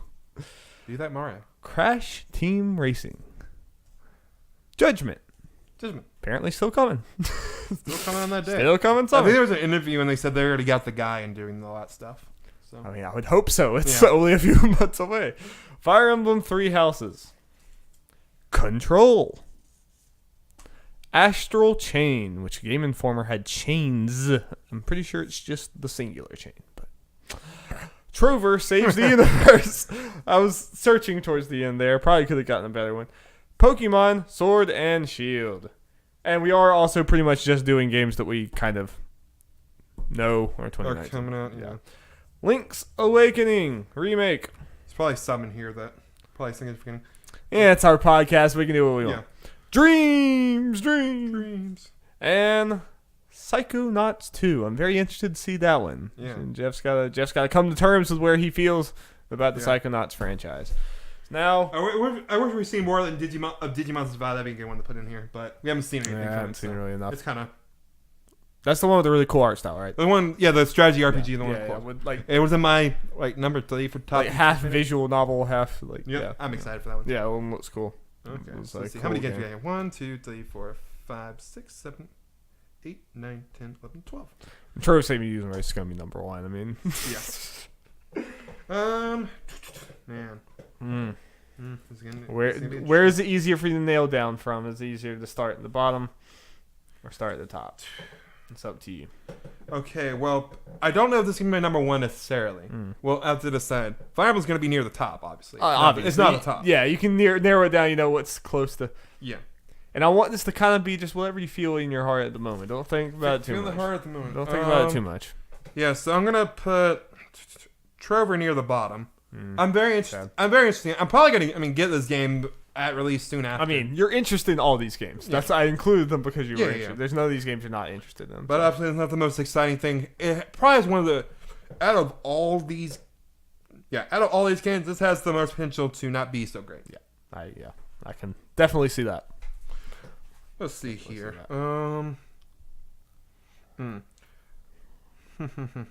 Let's see here.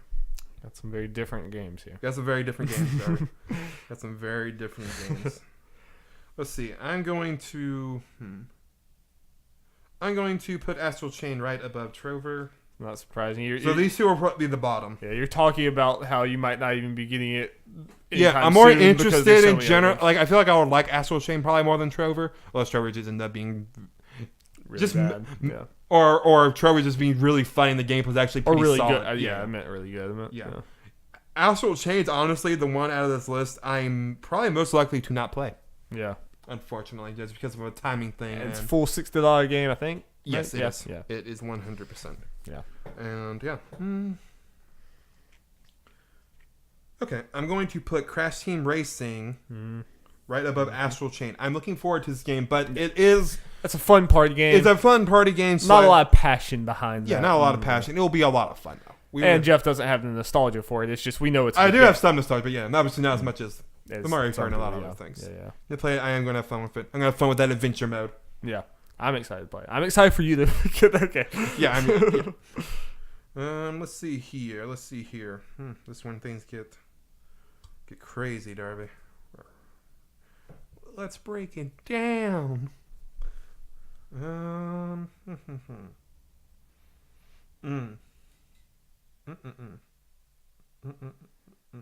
It's hard, Darby. Any things you want to say? Why? Yes, I was. Yeah. Nope. There's certain things, like I would assume. I don't know. I don't know where your head's at on Judgment, but I would assume that would be one of the next ones down here because these are all great games. Yeah. But you just don't have the Yakuza background. That's true. But there's also Dreams there. I don't know. Well, let's see. And I don't know where you said Psychonauts might be one of your favorite games of all time, or at least if you had played it at the time back then. So, some mighty words. Yep. Let's see. And also, I don't want to push Mortal Kombat upon you. I know that you're not quite as hot on Mortal Kombat as me and Alex. I think I'm starting to get a general idea of how I want to do this. Just kind of ordering them. Let's see here. I'm interested to see number 1 though. Okay, I'm just gonna go Judgment next. It's Makes it's one of those things. I'm very interested in this game. This could end up being one of my favorite ones out of the bunch. It has the potential for that. But it also has the yeah. It was very interesting, but I don't have that connection to the Yakuza franchise yet. This is what I'm hoping gets me into that, at least that team's games and that style of game. By the way, I did play more Yakuza. I didn't talk about it but I did play more Yakuza with Genuinely. It's good. Gameplay is super repetitive. I can see that. It's kind of like a beat 'em up type thing. Punching over and over again. That's kind of it's definitely one of those games where the story and the humor and all that kind of stuff needs to drive it for you. A little too much combat. It's like I can't walk across the street without some other group fighting me, and it's getting to the point where I'm avoiding people. I'm like, no, leave me alone, because it's just kind of repetitive. But, still fun.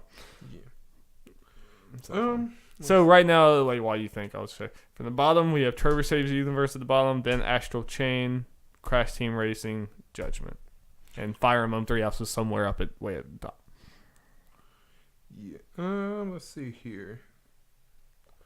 I am going to go with kind of. It's getting hard. Yeah, it's getting hard. I'm kind of stuck between two. Which one's going to be right above? Judgment. It's right above Judgment. I would think that we're in the MK11 Controls Dreams territory. Am I right? Yeah, that's where I was thinking. And I honestly don't know like where your hype is with Link's Awakening versus some of these other ones, but I would imagine they're above at least those 3. I'm going to go with Control above Judgment. Right. Kind of in a similar thing where this game, it looks really good, but it's still kind of a question mark. Yeah, it's not confirmed. We got an impression that they're sounding good. There are some people that kind of mixed on some things, like general floatiness of the gameplay and stuff. Yeah, and people said there's a lot of like clipping and stuff, and like this stuff might be fixed and, by them. But it's not. There's time, but new IP, it's new IP and it's Remedy, right? Remedy's list. Their games seem to be at least like Quantum Break was kind of a mixed bag. It feels like. Maybe I should try that out because I have it with Game Pass. Okay, yeah, that would be interesting. Maybe that'd be a good one for us to. Especially like in hindsight with lowered expectations, that might not. That'd be a fun little thing to do. Maybe get an idea for their games and that'd be all that kind of stuff. So maybe very interesting. Let's see. I'm gonna do Dreams next. Okay. Now here's the thing. I played Dreams. I enjoyed the hell out of it. I enjoyed it. But this is one of those games where because its potential is what could hold it back because it's so vast and there can be so many different things. You don't know where the quality of the stuff that people are going to make are going to be, for example. And I'm not the most creative type. Well, I could totally see a universe where you have Dreams, you play it for a little bit, and then 8 months go by and we're like, oh yeah, Jeff has Dreams. Weird. I could see that, and I could also see so obviously, I mean, this is Dreams is actually out of all these the closest to being available. Yeah, early April access. 16th, April 16th, and they said it's limited access, but not too limited. So I feel like as long as I can try to get it the day of, I should be fine. Do they have sign-ups beforehand? They do not have sign-ups. It's just kind of first come, first served thing. And it's $30. That's okay. For that, and they've already said, hey, you buy this, you have the game for an extra cost. They've said that. They confirmed that. Yeah.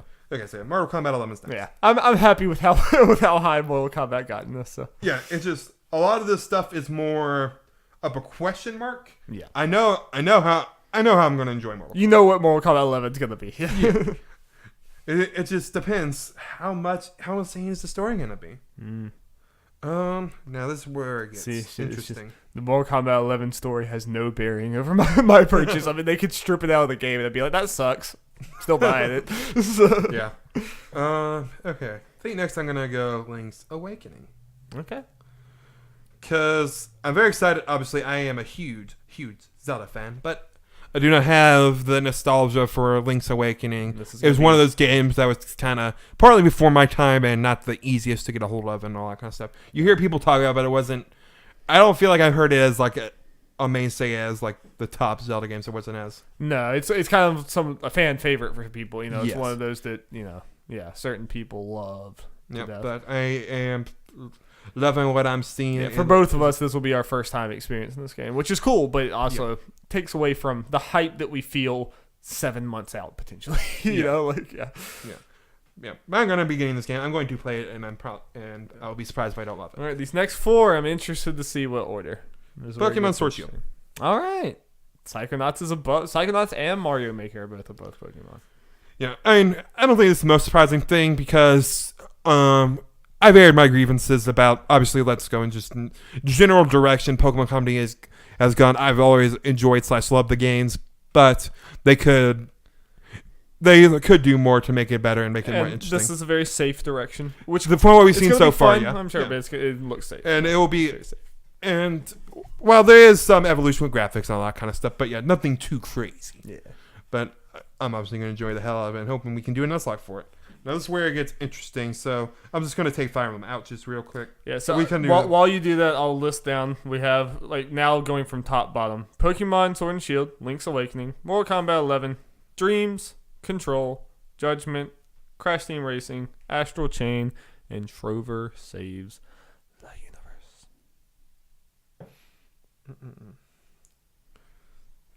Okay, and the remaining games are Mario Maker 2, Fire Emblem, Three Houses, and Psychonauts 2. Okay, so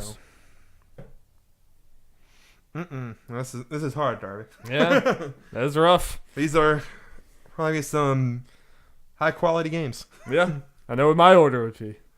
I know what your order would be too. Your order would be much different than mine. There'd be a lot of, and I'll just throw these to the side. I'm not even thinking about these type things. Yeah, it would be. No, the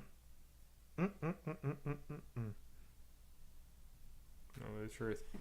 Okay, I'm going to do about Pokemon Mario Maker 2. Now, Mario Maker 2 is an interesting one because it could end up being my game of the year. Who knows? It has that potential. Yeah, from a just pure gameplay, like from pure what it's trying to set out to do to what it's going to, like, I can't see Mario Maker 2 being a letdown. It's no. I mean, and it's probably going to be a game that we all put a lot of hours into. I mean, yeah, I'd be happy if it was just Mario Maker 1 where I make a couple of little added things. No, but the stuff they've added goes above and beyond even what I would have wanted / hoped and even for. if it stops here, and there might even be another style to. I'm going to promise you, yeah, there's going to be more. Maybe not necessarily style. I'm expecting maybe one other style. Yeah. Like, I feel like for that, that's a good, like, right before it or at least closer to release big thing. Like, I feel like they didn't need to show 3D World during the premiere. They don't necessarily need to show any more styles. I mean, they can show other things. I hope they do, but yeah. I say they don't need it, but I'm thinking from a marketing standpoint, it makes sense for them if they had a new one at all, like, or whatever. Have one saved. Paper Mario. That would be the dream, Darby. That's great. Darby, move that to 1. Like, just asterisk if Paper Mario. No, this is hard, Darby. Yeah. So Fire Emblem and Psychonauts 2 are our remaining 2. So Psychonauts did go really high. I expected it to, but it did. Let's shock the world, Darby. Oh no! So he went Fire Emblem second and Psychonauts 2 most anticipated. Darby, wow. I love Psychonauts 1 so much. Wow. I mean, the fire is still burning hot. He just beat it like 2 weeks ago or 3 weeks ago. This is true, but but that's a statement. So full list: Psychonauts 2, number 1 most anticipated. Then Fire Emblem 3 Houses. Then Mario Maker 2. Then Pokemon Sword and Shield. Then Link's Awakening. Mortal Kombat 11, Dreams, Control, Judgment, Crash Team Racing, Astral Train, Trover Saves the Universe. Because I can just say my kind of things for reasoning for that, like I did the other ones. Fire Emblem number 2, obviously, I've talked about Fire Emblem is my number 2 most anticipated game. We did our top 5 at the beginning of the year. Only Kingdom Hearts beat it. Obviously, that's out. That would have been number 1, obviously, if it was still waiting for it. You get to finally take that off of your anticipated games list. Yeah. But it's part of the reason it went below Psychonauts is, well, Psychonauts, yes, it is, still kind of fresh in my mind, but it has about everything I kind of love in a 3D platformer, those kind of games. Like, from the story, the characters design, world design, all that kind of stuff, it just hit all the right notes, and the fact that was I love all that, and it was a Xbox PS2 or whatever game came out in 2005. Yeah. So they didn't work on this whole time, but it's going to be a big leap, and I am excited to see what they're doing. It's a passion thing. It's a passion thing, and there's actually I'm interested to see what they do in the story and all that kind of stuff, and the characters and all that. So that's kind of why that's one. Fire Emblem, I'm very excited with the direction they're going compared to Faith as far as like art design and all that kind of stuff. Yeah. But at the same, and I'm very excited for it. But it is another Fire Emblem. And it's Fire Emblem's not Fire Emblem 3 Houses. I can guarantee you right now, it's not going to have a story that we really care about. It's going to be a passable thing to get us through the awesome gameplay. Yeah. Whereas I'm sure Psychonauts for you is a full package. Psychonauts is a full package. There's no fat. The gameplay is fun. Even platforming is not the best thing in the world. It's not the main point of it. It's in the 3D platform genre, but the story and everything, the humor and everything just gets me. So yeah. I think that's very, very respectful. Like and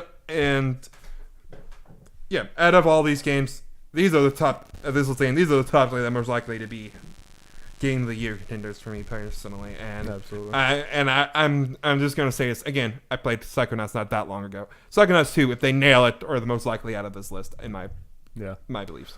I was thinking about it. I think I've played so few 2019 games. Correct me if I'm wrong. Have I played any besides Baba Is You? Metro? That's I was thinking what is my current game of the year? I guess Baba Is You. It's my 2 hours of Baba Is You. Woo! Yeah. I played old because I was still playing Persona at the start of this year. Dang. And I got a couple games down. I was still playing Persona January. I knew that the start of 2019 was not a very big thing for me. So there is out of curiosity, just kind of real quick. Baba Is You was the only. I can tell what out of these games are you interested in. Take out the ones and rank the ones out of this list that you're interested in. All right, we'll do this very, very fast. Yeah. So Psychonauts 2 out, Pokemon Sword and Shield out, Dreams out, Judgment out, Crash Team Racing. Okay, these two. So we're left with Fire Emblem, Mario Maker, Link's Awakening, Mortal Kombat 11. Fire Emblem at the top, Mortal Kombat 11 second, Mario Maker 2, Control 4th, and Link's Awakening 5th. Yep. I'm comfortable with that. Yep. That feels good to me. Because, it's not that I'm not excited about Link's Awakening. I'm just not quite... It's not quite as... I'm not all that into the 2D Links. I'm sure I would be if I, really went into it. And I think this is going to be awesome. And it's kind of one of those things. You have Zelda games that you would have as high as me as, top all time.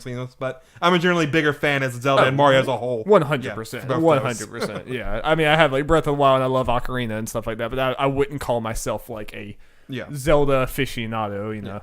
I love I like a lot of Zelda games. It's just, yeah.